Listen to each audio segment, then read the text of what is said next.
And last time આપને question પૂછ્યો હતો કે among the following who is authorize for removal of public nuisance, નીચેનામાંથી જાહેર ઉપદ્રવ દૂર કરવા માટે કોણ અધિકૃત છે? Option A judicial magistrate first class, option B judicial magistrate second class, option C executive magistrate કે પછી ઓપ્શન ડી સેશન જજ. શું આવશે સાચો જવાબ? મેં આપ સૌને પૂછ્યો હતો અને આપ સૌને જણાવ્યું હતું કે કોમેન્ટ કરીને જરૂરથી સાચો આન્સર મને કહેજો. અને આપ સૌએ કોમેન્ટ કર્યા છે અને બિલકુલ સાચો જવાબ આપ્યો છે. પ્રશ્ન નંબર 20માં સાચો જવાબ બની જશે C executive magistrate. Yes friends, આજે આપણે ફરી એકવાર મળ્યા છીએ અને વાત કરવાના છીએ આવનારી ઓલ ઇન્ડિયા બાર એક્ઝામિનેશન માટે બહુ જ અગત્યનો સબ્જેક્ટ ભારતીય નાગરિક સુરક્ષા સંહિતાના બહુ જ અગત્યના એમસીક્યુઝ વિશે.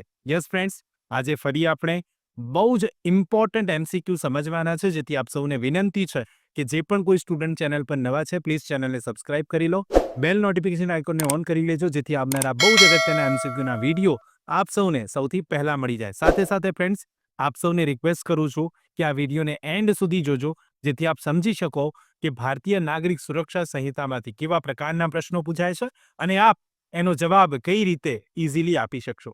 બિલકુલ સમયને નહીં બગાડીએ, શરૂ કરીશું આજનો વિડીયો.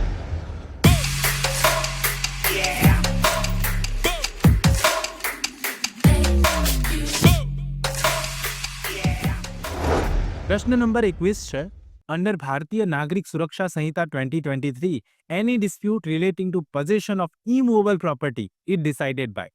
ભારતીય નાગરિક સુરક્ષા સંહિતા 2023 હેઠળ સ્થાવર મિલકતના કબજાને લઈને કોઈ પણ વિવાદ ઊભો થશે તો તેનો નિર્ણય કોણ કરશે? Option A judicial magistrate, option B executive magistrate, option C either A or B એટલે કે જ્યુડિશિયલ મેજિસ્ટ્રેટ અથવા તો એક્ઝિક્યુટિવ મેજિસ્ટ્રેટ, કે પછી ઓપ્શન ડી ઉપરોક્ત પૈકી કોઈ નહીં. શું આવે સાચો જવાબ?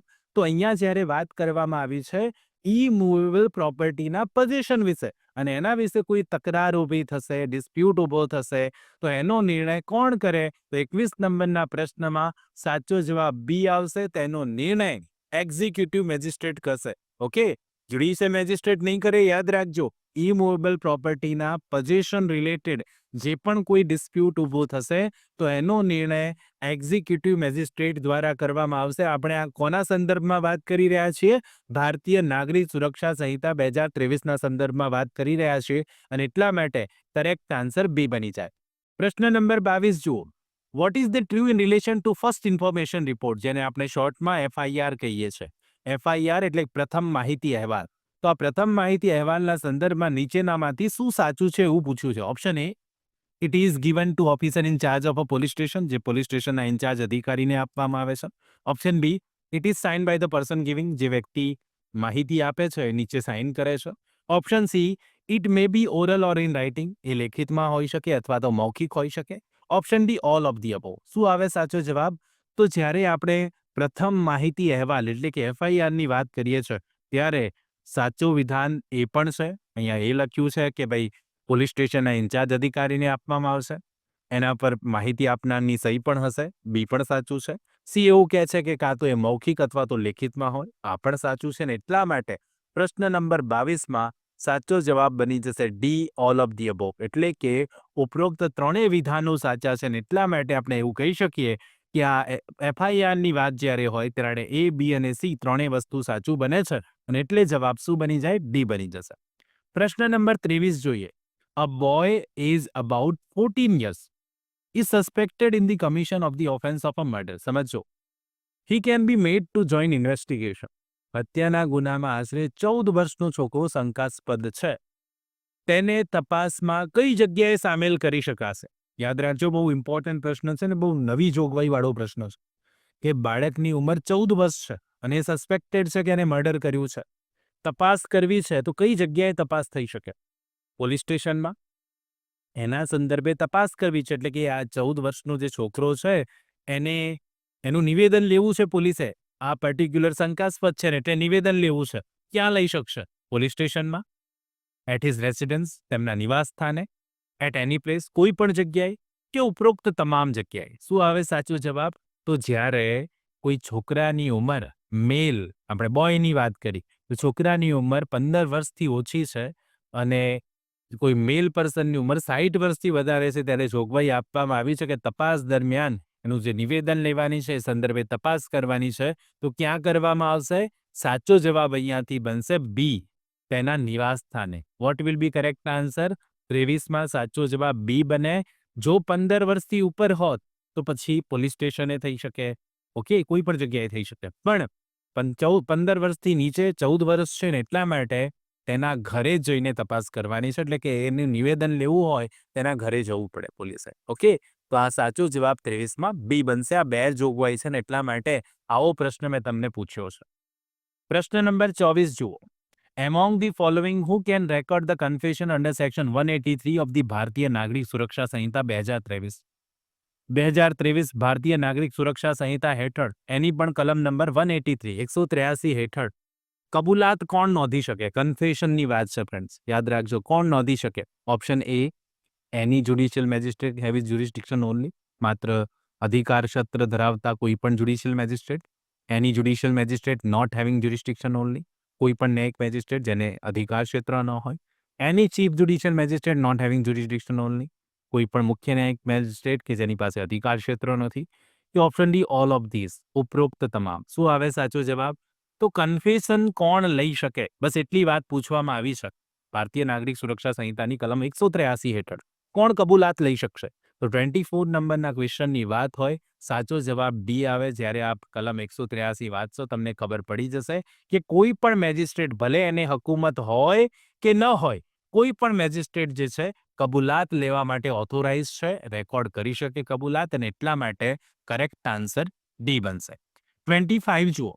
What is the maximum period an executive magistrate may authorize the detention of an accused in custody? બહુ અગત્યની વાત છે ને બહુ ઇમ્પોર્ટન્ટ પ્રશ્ન છે પરીક્ષાની દ્રષ્ટિએ. મોસ્ટ ઇમ્પોર્ટન્ટ કન્સિડર કરું છું આ પ્રશ્ન, કે એક્ઝિક્યુટિવ મેજિસ્ટ્રેટ કસ્ટડીમાં રહેલા આરોપીની અટકાયત માટે અધિકૃત મહત્તમ કેટલો સમયગાળો આપી શકે અને કેટલા સમય સુધી કસ્ટડીમાં મોકલી શકે? મેક્સિમમ પીરિયડ પૂછ્યો છે. ઓપ્શન એ, નોટ એક્સીડિંગ 24 અવર્સ, 24 કલાકથી વધારે નહીં. ઓપ્શન બી, નોટ એક્સીડિંગ 3 ડેઝ, 3 દિવસથી વધારે નહીં. Option C, not exceeding 7 days, 7 દિવસથી વધારે નહીં. કે ઓપ્શન ડી, નોટ એક્સીડિંગ 15 ડેઝ, 15 દિવસથી વધારે નહીં. શું આવે સાચો જવાબ? તો 25 નંબરના પ્રશ્નમાં સાચો જવાબ સી આવે. એક્ઝિક્યુટિવ મેજિસ્ટ્રેટની વાત હોય તો કોઈ પણ આરોપીને ખાસ કરીને કસ્ટડીમાં મોકલવો છે તો એની અટકાયત 7 દિવસથી વધુ કરવા માટે એ ઓથોરાઇઝ છે જ નહીં, અને એટલા માટે કરેક્ટ આન્સર સી આવશે, નોટ એક્સીડિંગ 7 ડેઝ. 26 નંબરનો ક્વેશ્ચન જોઈએ. તો when the officer in charge of the police station receives information that a person has committed suicide. સમજો, જ્યારે પોલીસ સ્ટેશનના ઇન્ચાર્જ અધિકારીને એવી માહિતી મળશે કે કોઈ વ્યક્તિએ આત્મહત્યા કરી લીધી છે, ત્યારે તે આની જાણ કોણે કરશે? Option A, judicial magistrate. Option B, executive magistrate. Option C, chief judicial magistrate. કે option D, high court. What will be correct answer? જ્યારે પોલીસ સ્ટેશનના ઇન્ચાર્જ અધિકારીને એવી ખબર પડે છે કે કોઈ વ્યક્તિ આત્મહત્યા કરી લીધી છે તો તેની જાણ એને કોને કરવી પડે, એવો પ્રશ્ન પૂછેલો છે અને બહુ અગત્યનો પ્રશ્ન છે. આ પણ 4 ઓપ્શન આપી દીધા. તો 26 નંબરના પ્રશ્નમાં સાચો જવાબ શું આવે? 26માં સાચો જવાબ બી આવે. એક્ઝિક્યુટિવ મેજિસ્ટ્રેટને જાણ કરવી પડે એટલે જવાબ શું આવે? બી આવે. Clear?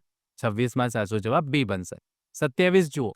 The maximum amount of fine specified in cases of petty offence under section 229 of the BNSS 2023 is. હવે પૂછ્યું કે ભારતીય નાગરિક સુરક્ષા સંહિતા 2023ની કલમ 229 હેઠળ જે નાના ગુનાઓ હોય છે એમાં મહત્તમ દંડની રકમ કેટલી છે, કે મેક્સિમમ કેટલો દંડ કરી શકાય પેટી ઓફેન્સીસમાં? ઓપ્શન એ, 10 રૂપિયા. Option B, 1000. Option C, 5000. કે ઓપ્શન ડી, 2000. શું આવે સાચો જવાબ? તો જ્યારે આપણે ભારતીય નાગરિક સુરક્ષા સંહિતા 2023ની કલમ 229 વાંચીશું તેના પ્રોવાઇઝોમાં રકમ આપેલી છે, અને આ રકમ કેટલી છે?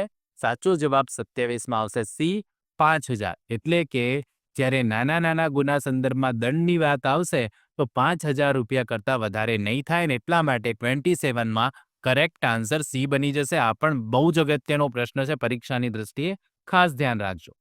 સનદ માટેની પરીક્ષા એટલે ઓલ ઇન્ડિયા બાર એક્ઝામિનેશન માટે પુનઃ લો હાઉસ દ્વારા બેરેક્સનો નવો સેટ બહાર પાડવામાં આવેલ છે.